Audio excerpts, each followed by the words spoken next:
Jawaharlal Nehru, who was the first Prime Minister of India, can be credited for his contributions for India. But same time he made some blunders for which India is still suffering so much. So which are those mistakes? In this video we will see those.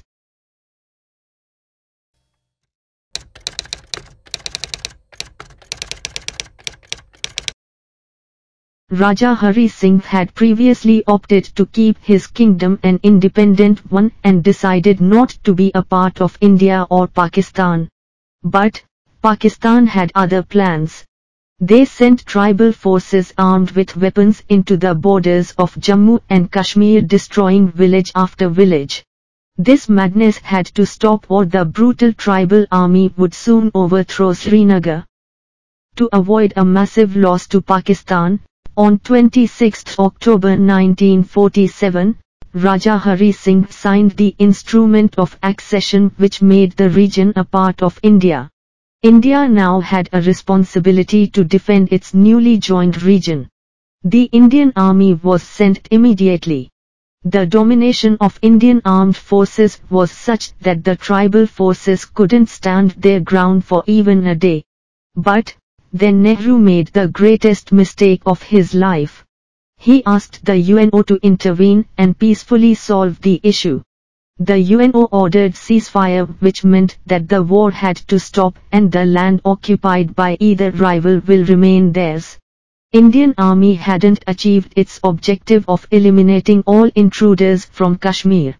The ceasefire meant that the Pakistani tribal army got a huge chunk of Kashmir where the Indian Army hadn't attacked yet.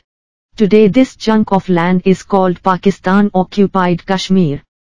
India faces too many problems due to Kashmir, which legally is Indian territory according to the Instrument of Accession. UNO later declared Kashmir as disputed land, making it impossible for our troops to overthrow it. Many generations before have asked, and much more to come will keep questioning such a horrendous decision by Jawaharlal Nehru.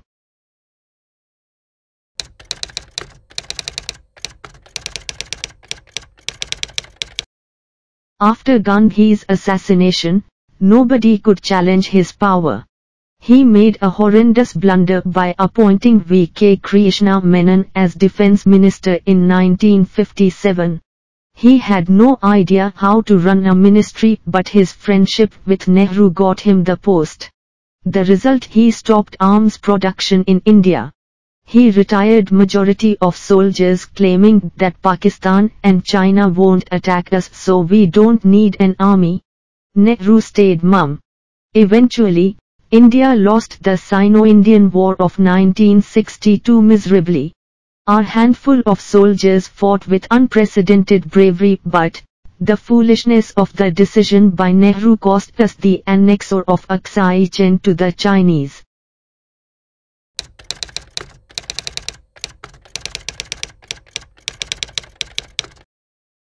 Father of the nation, Mahatma Gandhi didn't get a Nobel Prize for electing him as Prime Minister, and he, on the other hand, presented himself Bharat Ratna. He was the first Prime Minister of India, and what an example he set for his successors by awarding himself the highest civil honor instituted by his own government. He didn't even bother waiting for it. He put his name into the second lot as soon as the awards were instituted.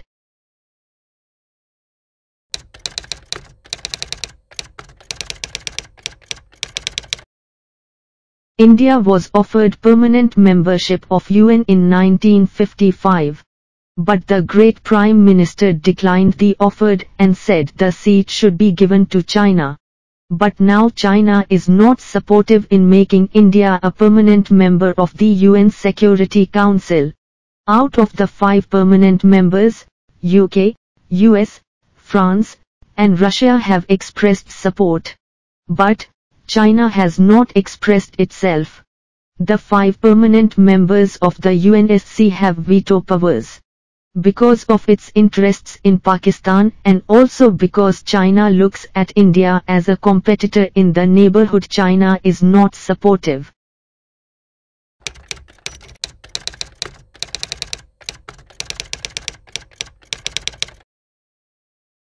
Speaking English is not secularism. Speaking Sanskrit and singing Vande Mataram is not communalism. Nehru was a secular and liberal leader. He was secular that he forget everything about India.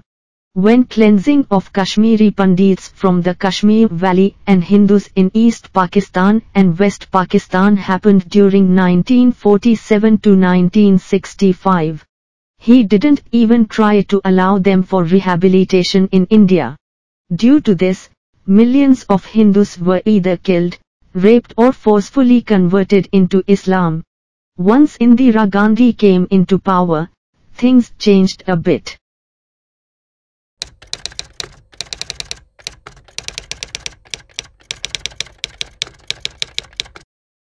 Jawaharlal Nehru became a widower at a very early age. This is a known fact, and it is also known that Edwina Mountbatten, the wife of the last viceroy, shared a platonic friendship, which is confirmed by Edwina's daughter Pamela Hicks in her book Daughter of Empire, with him. However, controversial talks say that the relationship was beyond the so-called platonic relationship. Once, in London, Jawaharlal was even snapped by the media lenses when he was seen outside the Mountbatten mansion in the early hours. It is not hidden from the world that both Nehru and Edwina Mountbatten also shared letters. Some of the love letters came out in public too. In addition, their love was so timeless that no matter where in world Nehru go, he brought her priceless gifts from everywhere. Many informations were handed over by Nehru to Mountbatten.